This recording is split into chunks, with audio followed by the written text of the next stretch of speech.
Assalamualaikum warahmatullahi wabarakatuh. Salam bahagia, salam sejahtera, salam Putri Cempa. Selayaknya memang seorang perempuan itu menjadi seorang Putri Cempa. Sahabat Putri Cempa dimanapun berada, kita akan bincang-bincang tentang anak berkebutuhan khusus.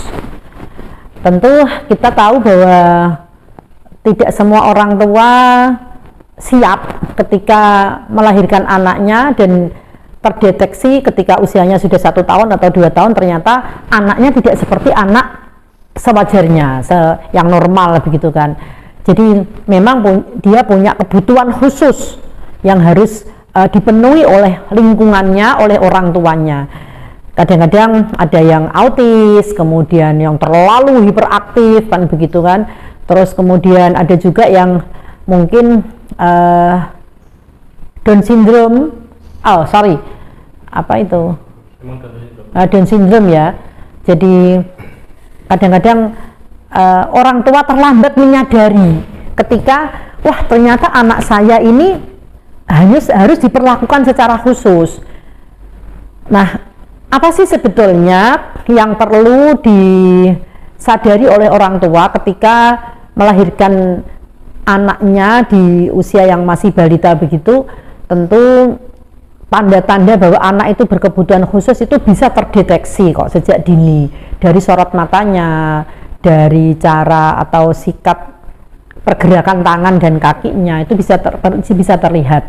Nah, beberapa ini menurut kami pribadi ya, beberapa pengalaman yang sudah pernah kami jalani di lingkungan sekitar kami, ternyata kebetulan ada beberapa anak yang memang perlu diperlakukan secara khusus.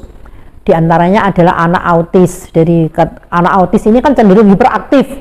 Jadi dia benar-benar aktif sampai mohon maaf ada yang bisa naik-naik merembet-merembet kayak cicak gitu di tembok gitu kan. Tidak bisa dikendalikan lagi ketika dia masih balita itu. Nah, itu yang harus diantisipasi oleh orang tua. Anak yang aktifnya seperti itu justru jangan dikasih minuman manis, jangan dikasih minuman yang ada gulanya, jangan dikasih makanan yang mengandung tepung, terigu dan sebagainya. Tetapi memang dari kecil dibiasakan pola makan yang sehat supaya mengurangi keaktifannya.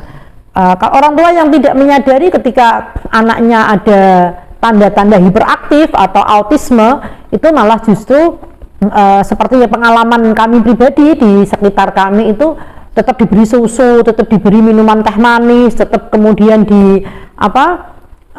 diberikan makanan selayaknya anak yang normal begitu, sehingga untuk sembuh, untuk normal itu memang agak kesulitan. Nah, ketika kita menyadari bahwa anak kita memang berkebutuhan khusus, solusinya cepat konsultasi dengan medis, dengan psikolog, dengan orang yang memahami itu dan taati aturan-aturannya. Dan luangkan waktu sebagai orang tua untuk merawat anak tersebut. Tentu beda dengan anak-anak yang lain. Misalnya punya anak 3 atau 4, kemudian yang 2, 3 itu normal, yang 1 berkebutuhan khusus, tentu pemberlakuannya harus beda. Dan juga ketika semua aturan-aturan yang dari dokter, kemudian dari ahli gizi dan sebagainya sudah diikuti, ada hal yang harus dijalankan oleh orang tua anak yang berkebutuhan khusus adalah lingkungan tempat tinggal. Sebagai orang tua yang punya anak berkebutuhan khusus, kita punya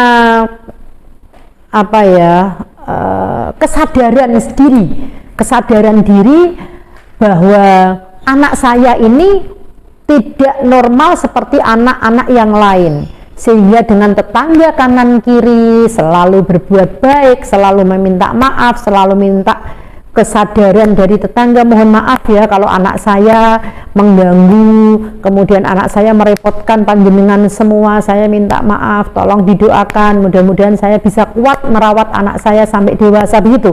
Jangan sampai memunculkan sikap bahwa kita masa bodoh, itu kan paling tonggo-tonggoku juga sudah tahu kok bahwa anak saya begini-begini, jangan begitu. Tetapi kita justru menempatkan diri kita bahwa kita itu peduli kepada anak kita, dan kita juga merasa bahwa tetangga kanan kiri kita ini baik dengan anak kita kalau kita juga mengucapkan atau menyampaikan rasa kepedulian itu dengan baik kepada tetangga. Jadi orang tua yang punya anak berkebutuhan khusus memang harus lebih mengerti, lebih menyadari bahwa tetangga kanan kirinya ini direpotkan dengan kehadiran anaknya, tetapi tetangga kanan kiri akan ikhlas, akan menerima kalau kita sebagai orang tua juga menyadari bahwa memang anaknya itu merepotkan. Dan yang selanjutnya, apabila anak ini nanti sudah dewasa, kadang-kadang anak berkebutuhan khusus ketika sudah dewasa itu perlu ruang untuk mereka berekspresi, mereka mengimplementasikan buah pikirannya. Dan seringkali anak yang berkebutuhan khusus itu IQ-nya itu lebih di atas rata-rata loh teman-teman, sahabat-sahabat berjempa. Jadi mereka punya kelebihan kecerdasan di atas rata-rata, hanya saja kalau orang tuanya kurang menyadari, tidak diberikan tempat yang pas yang dibutuhkan oleh mereka. Untuk itu sebuah organisasi difabel, kemudian organisasi-organisasi untuk anak yang berkebutuhan khusus, perkumpulan-perkumpulan apapun, tolong diikuti, dan disitulah kita menyadari bahwa anak-anak kita punya teman yang sebaya, teman yang sama-sama mengalami hal-hal yang mereka alami, sehingga anak kita merasa bahwa dirinya tidak sendiri. Jangan malah dikungkung di dalam kamar, kemudian karena kita merasa malu atau merasa tidak siap secara mental terhadap lingkungan, terus anak itu disembunyiin,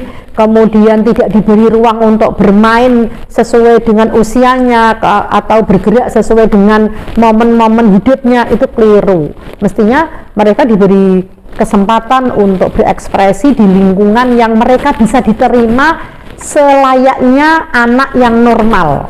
Jadi sekarang ini kan banyak sekali kan organisasi, perkumpulan yang bisa mengampu dan kemudian memberikan ruang kepada anak-anak kita. Untuk itu orang tua yang kebetulan diberi amanah oleh Allah mempunyai anak yang berkebutuhan khusus, ingat Anda tidak sendiri.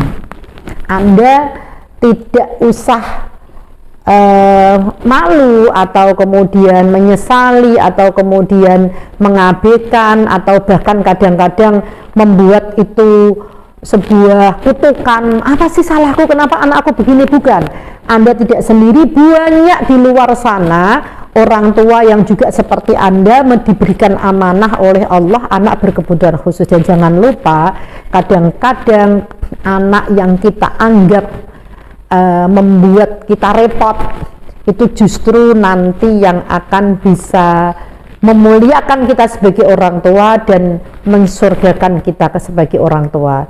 Ini perlu disadari bersama, sehingga keikhlasan orang tua menerima kehadiran anak yang berkebutuhan khusus itu syarat utama. Nomor satu, ikhlas dulu. Orang tua ikhlas bahwa anak saya ini memang punya kebutuhan yang khusus. Kemudian yang kedua, orang tua juga menyadari bahwa apa sih makanan yang boleh diberikan, mana yang tidak boleh. Bahkan ketika anak kita sudah dewasa, kemudian mulai belajar ngerokok, mulai belajar apa, bagaimana cara mensikapi, mengantisipasi supaya mereka itu menyadari bahwa ini hal-hal yang tidak boleh dilakukan, ini yang seharusnya dilakukan supaya mereka bisa sembuh dan lain sebagainya. Ini orang tua harus tahu. Kemudian yang ketiga, berbaik-baiklah dengan lingkungan sekitar, menyadari dengan sepenuh hati bahwa anak-anak kita yang berkebutuhan khusus itu tadi juga kadang-kadang lingkungan harus bisa menerima kehadiran mereka dengan baik, bukan dihardik, bukan dimusuhin, bukan dianggap sebagai pengganggu, tetapi semua lingkungan sekitar kita itu sayang terhadap anak kita, sadar tentang kebutuhan khusus anak kita. Itu semua dari sikap orang tuanya. Kemudian yang keempat, lakukan selalu konsultasi rutin kepada ahli medis, kemudian kepada ahli gizi, kemudian lakukan pendampingan emosional kepada anak kita yang dibutuhkan seperti apa, dan luangkan waktu yang banyak untuk merawat anak kita, karena tentu kebutuhan mereka beda dengan kebutuhan anak-anak normal lainnya, sehingga ini adalah amanah dari Allah. Dan semoga orang tua yang mempunyai amanah anak berkebutuhan khusus diparingi kekuatan, dan ingat bahwa anak-anak kita adalah surga kita di hadapan Allah. Untuk itu lakukanlah dengan sepenuh hati dan menyadari sepenuhnya bahwa sebuah amanah adalah sebuah berkah. Salam bahagia, salam sejahtera, salam putri